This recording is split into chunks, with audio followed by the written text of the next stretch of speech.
Hello and welcome back. I am Sarah Mackenzie. I read as Sora for Sora Sky Messages. Last week we used the Celestial Tarot to do our tarot deck review, and so this week we will use it for our pick-a-piles. For those of you who are new here, our pick-a-pile readings, I make 3 piles of 3. I ask you to decide which one you are drawn towards. This can be just taking a deep breath, pausing, whatever works for you. And then I do the readings for each. I will put the time of each one into the description so you can just skip right over to your reading. While I'm shuffling, I will thank you for liking, subscribing, commenting, sharing with your friends. All of that really just helps people, helps my videos get to the people who really need to see them and who benefit from them. If you like this content, or the tarot deck reviews, or the occasional sign-by-sign readings, please do like and subscribe. If you want that kind of content early, a couple days early, or bonus content, special discounts, secret menu, anything like that, please head over to the Patreon. And if you would like a reading for yourself, please head over to the website to book. If you do not see a date or a time that works for you, feel free to email me. Just know that I will not ever contact you asking you if you want a reading unless you've previously contacted me. So if anybody does that, they are not me. So thank you so much for that, and we are going to get started. We have pile number 1, pile number 2, and pile number 3. I ask you again, take a deep breath, decide which pile you are most drawn towards, and then come back. I am going to start with pile number 1 right now.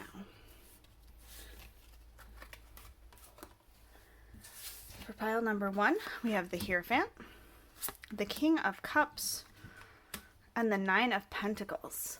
So the Hierophant is technically a card of community. That's what you will hear it referenced as, a card of community and religion, tradition. And while all that is true, it is really more about your identity within communities and the way you grow and develop in terms of your beliefs and traditions. So when he comes up, yes, there is an aspect of tradition and community and being around people, but there's also very much a call for you to think about where you are versus where you were, and to really examine if the words you say and the actions you take match up with your current beliefs. Oftentimes we hold on to old sayings and old habits that have nothing to do with who we are now. And this card just asks you to look at that and kind of try again. Or more than trying again, trying to really look and see, as you catch yourself saying that, say, why do I say that? Do I mean it? Do I believe this? Or have I just been holding on to this phrasing for so long? It is such a great card for this season because as we enter into the holidays, it is really important that we look at our traditions and we say, do I do this every year because I do it every year, or do I do it because it matters to me? If you do it because you do it every year and it's one more thing, it might be time to replace it with something else. And if you do it every year because it means so much to you, then this is your chance to really appreciate it, acknowledge it, and do it with intention.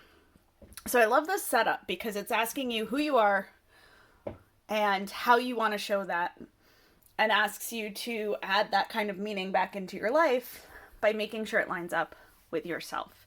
Having that with the King of Cups, a card of balance between head and heart, is really beautiful because that imbalance is sometimes where that happens.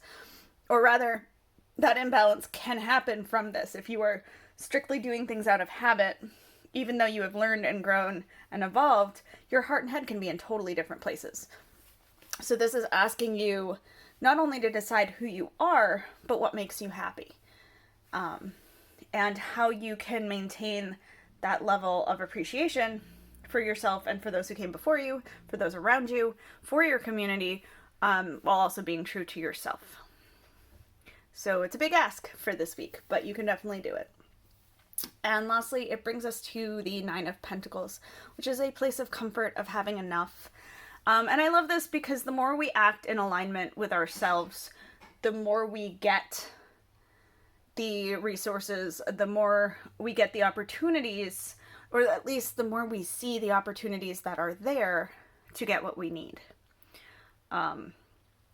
If we have a belief system that wants one thing, but out of habit we are always going towards something else, it is very hard to reach that place of comfort, just as it is hard to reach that place of balance between head and heart.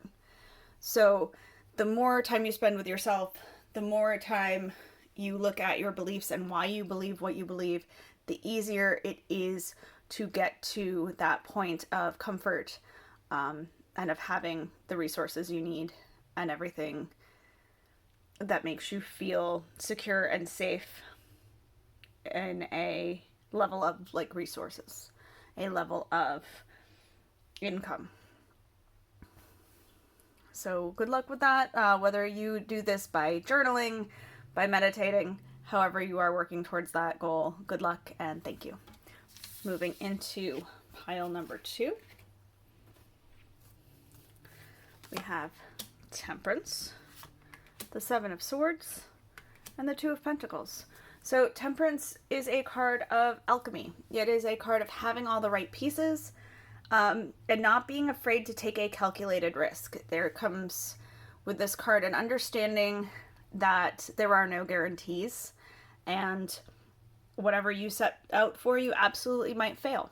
But it tells you that as a reminder that the only way, well, you can't guarantee success. The only way to guarantee failure is not to try at all. This is the card of trying, but also of getting as close as you can, balancing the odds in your favor first. So with that, you have the idea of planning a few steps ahead, of, again, making sure you have all the right pieces, getting the plan or the recipe as far along as you can, or all the mise en place, all the pieces together as far as you can, and then taking the step. Because if you spend all your time waiting for the perfect moment, the perfect ingredient to fall into your lap, it is not going to happen. It's interesting that we have that with the Seven of Swords, because the Seven of Swords is the card of thinking 16 steps ahead. It is a card of strategy. It is kind of the winning at all odds card, which is how it got kind of a bad reputation for being about deceit and betrayal.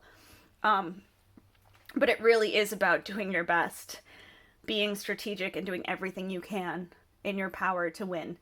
I love that with the Temperance card, because we talk about reducing risk, but taking calculated risk, but, kind of going out knowing that you will fail sometimes. These together very much have that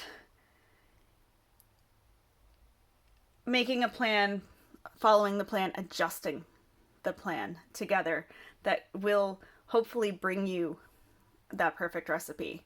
So you keep trying, you keep adjusting, but you look long-term, not short-term. And then the Two of Pentacles. The Two of Pentacles comes when we have too much on our plate. It is a card that seeks balance because it says you are doing too much, and it asks you what you can put down. I love these together because these are, the Temperance and Seven of Swords are such long-term thinkers, and the Two of Pentacles is so short-term because it's just doing whatever the next thing is, because we are trying to make sure that we get everything we need done, and that's great, absolutely. But where this card asks you what you can put down, what you can give to somebody else, what you've been holding on for too long, what responsibilities you've had that were supposed to be temporary and have gone long-term. It asks you to evaluate all that. When you start putting things down, you make room to think long-term. So this is getting that drive together, asking you what you would do if you weren't afraid, and then actually setting yourself up for those circumstances. So I believe in you, and I think that right now taking inventory of all your responsibilities and what you can put down and what you would rather have as responsibilities, I think this is a good week for it. And I think you're in a really good position. Just remember that you may fail, and then you get a chance to try again. The only way you're really guaranteed to fail is never to try at all. Have a great week. Moving on to pile number 3. We have the 10 of Cups, the 2 of Wands, and the Moon. So this feels like a big week of excitement, of surprise, of happiness, but also of, for lack of a better phrase, being triggered. I avoid that not because it's not a legitimate term, but because it is way overused and way understood. But I will go into the spread and we can or the message and we can talk about why. So the 10 of Cups is the card of happy endings. It is a card of excitement, joy, contentment, achieving a goal, moving up in life, getting to a place where you are so happy. Sometimes, and with these other 2 cards, this is why I feel pulled to mention this aspect, sometimes it can be a reminder that it's okay to have mixed feelings. It's okay to get what you want, but feel sad for what you lost to get there. We can't have everything. And so a lot of life is sometimes picking what you want more than something else that you also want. So this 10 of Cups is asking you to be proud of yourself, but also give yourself space for mixed emotions. The 2 of Wands is a card of decision making. And it is my card that says you really just need to pick a path, and it may be the right path, it may not be, but no matter what, it really is necessary. And that is because the Wands hold such a spiritual element that whichever direction you're going in is going to bring you something you need. But these choices are also going to be heavily influenced by both the win that you've just set up and probably any sort of losses that came before that. And then with the Moon, we have our card of intuition and shadow work. And so it is going to ask you to go back and look at how you got here, what you love about being here, and then kind of, instead of asking what you don't want or what you wish hadn't happened, looking at those aspects and turning the I wish this hadn't happened into the bright side. And I'm not saying that to dismiss it. Just because you want to look at the bright side does not mean that you dismiss the feelings of hurt or of loss. That's back to, it's okay to have the mixed emotions. This is more of a processing, more of a figuring out what part of yourself is missing out, what part of yourself is not getting to shine, and bringing that up. So it's not a card saying to negate or ignore the things that hurt you, so much as it is asking you to see yourself as a whole and this path as a whole, and allow yourself some integration so that you are showing your whole beautiful self instead of just the parts that are hurting. Good luck. Have a wonderful week.